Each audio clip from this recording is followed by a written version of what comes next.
بسم اللہ الرحمن الرحیم۔ ملک شام کا ایک یہودی ایس مکہ سے کچھ فاصلے پر رہتا تھا۔ وہ جب بھی کسی کام سے مکہ آتا، وہاں کے لوگوں سے ملتا تو ان سے کہتا، بہت قریب کے زمانہ میں تمہارے درمیان ایک بچہ پیدا ہوگا، سارا عرب اس کے راستے پر چلے گا، اس کے سامنے ذلیل اور پست ہو جائے گا، وہ عجم اور اس کے شہروں کا بھی مالک ہو جائے گا۔ یہی اس کا زمانہ ہے۔ جو اس کی نبوت کے زمانے کو پائے گا اور اس کی پیروی کرے گا، وہ اپنے مقصد میں کامیاب ہوگا۔ جس خیر اور بھلائی کی وہ امید کرتا ہے، وہ اس کو حاصل ہوگی، اور جو شخص اس کی نبوت کا زمانہ پائے گا مگر اس کی مخالفت کرے گا، وہ اپنے مقصد اور آرزوؤں میں ناکام ہوگا۔ مکہ معظمہ میں جو بھی بچہ پیدا ہوتا، وہ یہودی اس بچے کے بارے میں تحقیق کرتا اور کہتا، ابھی وہ بچہ پیدا نہیں ہوا۔ آخر جب نبی کریم صلی اللہ علیہ وآلہ وسلم اس دنیا میں تشریف لائے تو عبد المطلب اپنے گھر سے نکل کر اس یہودی کے پاس پہنچے۔ اس کی عبادت گاہ کے دروازے پر پہنچ کر انہوں نے اسے آواز دی۔ ایس نے پوچھا، کون ہے؟ انہوں نے اپنا نام بتایا۔ پھر اس سے پوچھا، تم اس بچے کے بارے میں کیا کہتے ہو؟ اس نے انہیں دیکھا، پھر بولا، ہاں تم ہی اس کے باپ ہو سکتے ہو، بے شک وہ بچہ پیدا ہو گیا ہے جس کے بارے میں تم لوگوں سے کہا کرتا تھا۔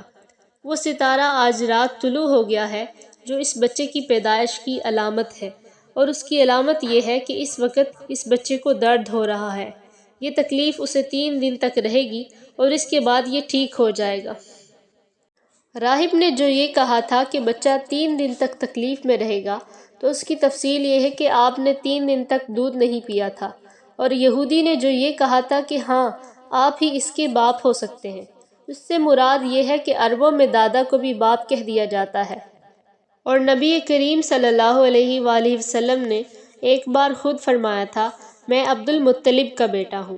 یہودی نے عبد المطلب سے یہ بھی کہا، اس بارے میں اپنی زبان بند رکھیں، یعنی کسی کو کچھ نہ بتائیں، ورنہ لوگ اس بچے سے زبردست حسد کریں گے، اتنا حسد کریں گے کہ آج تک کسی نے نہیں کیا، اور اس کی اس قدر سخت مخالفت ہوگی کہ دنیا میں کسی اور کی اتنی مخالفت نہیں ہوئی۔ پوتے کے متعلق یہ باتیں سن کر عبد المطلب نے ایس سے پوچھا، اس بچے کی عمر کتنی ہوگی؟ یہودی نے اس سوال کے جواب میں کہا، اگر اس بچے کی عمر طبی ہوئی تو بھی 70 سال تک نہیں ہوگی، بلکہ اس سے پہلے ہی 61 یا 63 سال کی عمر میں وفات ہو جائے گی، اور اس کی عمر کی اوسط عمر بھی اتنی ہی ہوگی، اور اس کی پیدائش کے وقت دنیا کے بت ٹوٹ کر گر جائیں گے۔ یہ ساری علامات اس یہودی نے گزشتہ انبیاء کی پیشگوئیوں سے معلوم کی تھیں، اور سب کی سب بالکل سچ ثابت ہوئیں۔ قریش کے کچھ لوگ عمر بن نفیل اور عبداللہ بن حجش وغیرہ ایک بت کے پاس جایا کرتے تھے۔ یہ اس رات بھی اس کے پاس گئے جس رات آپ صلی اللہ علیہ وآلہ وسلم کی پیدائش ہوئی۔ انہوں نے دیکھا وہ بت اوندے منہ گرا پڑا ہے۔ ان لوگوں کو یہ بات بری لگی۔ انہوں نے اس کو اٹھایا، سیدھا کر دیا، پھر وہ گر گیا۔ انہوں نے پھر اس کو سیدھا کیا، وہ پھر الٹا ہو گیا۔ ان لوگوں کو بہت حیرت ہوئی، یہ بات بہت عجیب لگی۔ تب اس بت سے آواز نکلی، یہ ایک ایسے بچے کی پیدائش کی خبر ہے جس کے نور سے مشرق اور مغرب میں زمین کے تمام گوشے منور ہو گئے ہیں۔ بت سے نکلنے والی آواز نے انہیں اور زیادہ حیرت زدہ کر دیا۔ اس کے علاوہ ایک واقعہ یہ پیش آیا کہ ایران کے شہنشاہ کسریٰ نوشیروان کا محل ہلنے لگا اور اس میں شگاف پڑ گئے۔ نوشیروان کا یہ محل نہایت مضبوط تھا، بڑے بڑے پتھروں اور چونے سے تعمیر کیا گیا تھا۔ اس واقعے سے پوری سلطنت میں دہشت پھیل گئی۔ شگاف پڑنے سے خوفناک آواز بھی نکلی تھی۔ محل کے 14 کنگرے ٹوٹ کر نیچے آ گرے تھے۔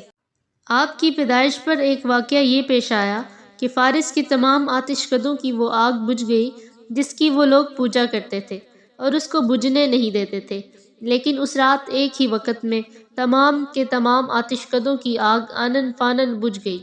آگ کے پوجنے والوں میں رونا پیٹنا مچ گیا۔ کسریٰ کو یہ تمام اطلاعات ملی تو اس نے ایک کاہن کو بلایا۔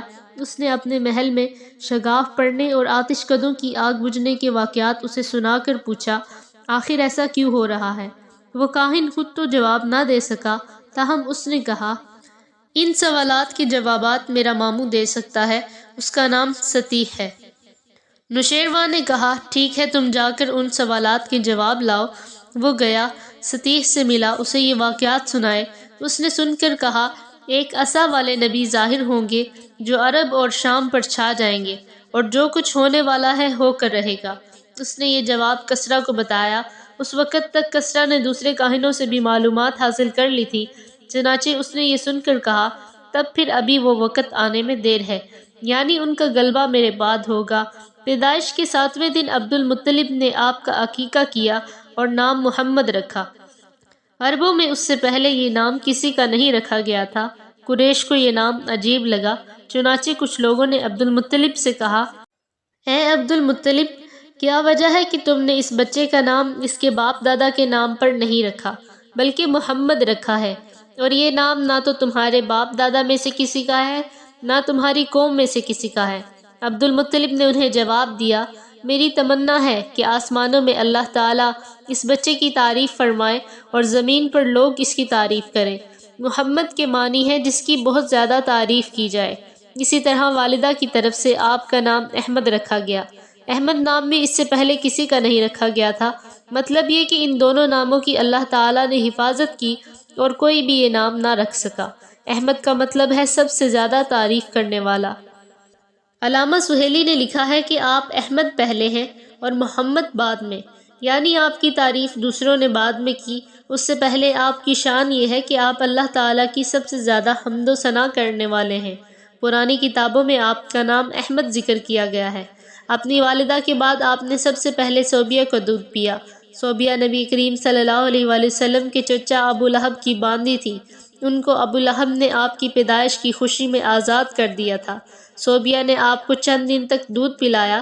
انہی دنوں صوبیہ کے ہاں اپنا بیٹا پیدا ہوا تھا۔ آپ کی والدہ نے آپ کو صرف 9 دن تک دودھ پلایا۔ ان کے بعد صوبیہ نے پلایا۔ پھر دودھ پلانے کی باری حضرت حلیمہ رضی اللہ تعالیٰ عنہ کی آئی۔ حضرت حلیمہ سعدیہ رضی اللہ تعالیٰ عنہ دوسری عورتوں کے ساتھ اپنی بستی سے روانہ ہوئیں۔ ان کے ساتھ ان کا دودھ پیتا بچہ اور شوہر بھی تھے۔ حلیمہ سعدیہ رضی اللہ عنہا دوسری عورتوں کے بعد مکہ میں داخل ہوئیں۔ ان کا خچر بہت کمزور اور مریل تھا۔ ان کے ساتھ ان کی کمزور اور بوڑھی اونٹنی تھی، وہ بہت آہستہ چلتی تھی۔ ان کی وجہ سے حلیمہ رضی اللہ عنہا قافلے سے بہت پیچھے رہ جاتی تھی۔ اس وقت بھی ایسا ہی ہوا، وہ سب سے آخر میں مکہ میں داخل ہوئیں۔